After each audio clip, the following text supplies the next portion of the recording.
তো আসসালামু আলাইকুম বন্ধুরা, তো তোমরা সবাই কেমন আছো? তো আশা করি সবাই ভালোই আছো।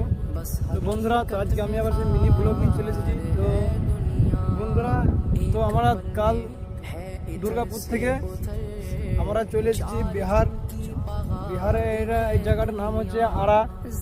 তো গাইস, তো এখানে নতুন ক্যাম্প বসবে। তো গাইস, এই যে দেখতে পাচ্ছেন এই ক্যাম্পের মালগুলো যে আছে, এখানে নতুন ক্যাম্প বসবে। তো গাইস, তো আমরা এখানে এসেছি গাইস। তো আমরা একটা মিলিং মেশিন লোড করতে এসেছি গাইস। তো মিলিং মেশিন কোনটাকে বলে? তো গাইস, এই যে দেখতে পাচ্ছেন এটাকেই বলে মিলিং মেশিন।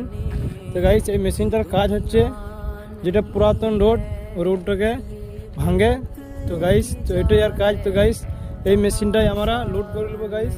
তো আমরা মেশিনটা লোড করে চলে যাবো আমরা কলকাতায় খালি করতে। তো গাইস, ওই যে দেখতে পাচ্ছেন আমাদের টেলার আছে।